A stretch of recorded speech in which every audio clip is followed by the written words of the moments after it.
This one is more about quality management and construction and closeout.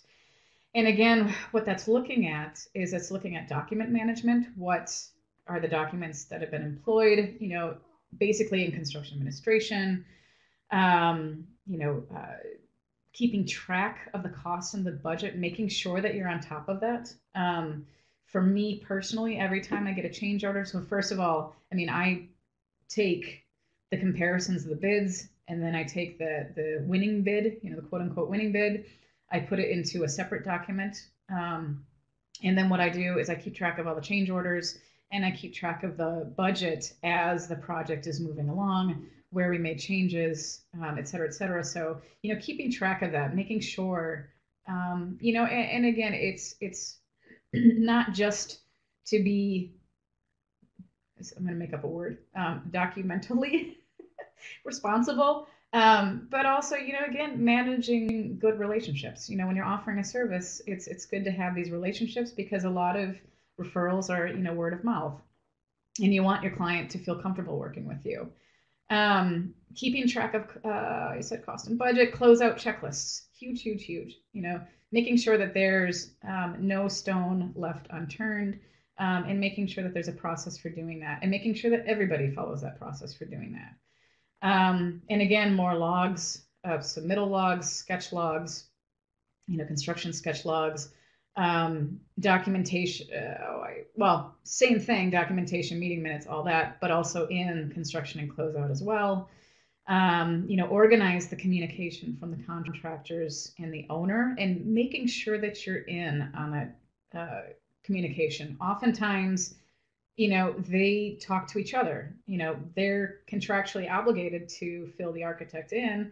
Sometimes they do, sometimes they don't. But again, make sure that whatever communication happens, it's documented, so that if something happens, right? It's always kind of going back to if something happens, that why it happened, when it happened, and years later when you have to figure out what happened, that you can easily figure it out, because that happens a lot. Things happen, and years pass, and something comes up, and it's good again to have that paper trail, and to also keep track of changes.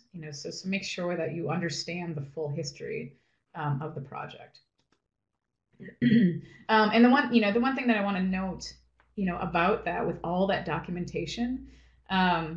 So if you're somehow, so say you work for a larger firm, and you kind of have more of a structure, what you'll find is that a lot of the project managers will kind of pull away more from the design of the project, and more from actually doing the drawings and the documentation, in order to have this more administrative role. So, kind of the higher up the ladder you go, the less and less, you do all the fun stuff, and the more you're on the phone, and the more you're doing spreadsheets, and the more you're, typing up meeting minutes and all of that. So, it's a burdened responsibility. But with the results of it, it makes the process a lot smoother, and it can reduce the risks of, essentially liens and claims. And so we'll start with claims first. Claims are essentially a demand for money, property or services due to a wrongful act.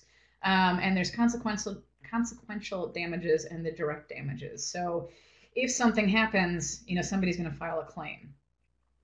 Liens are more towards really the closeout of the project, because they essentially deal more with lack of payment. So for example, if a contractor is not paying his subcontractors or her subcontractors, they can file a lien, and that rides with the project until the contractor pays them, and they essentially release the liens. So, some things to consider. That's essentially the subcontractors, kind of legal recourse that they can take, if they don't get paid. Unfortunately, it had to be created, because unfortunately, there's a practice of it, but, they do have that legal recourse in case they're not being, getting paid.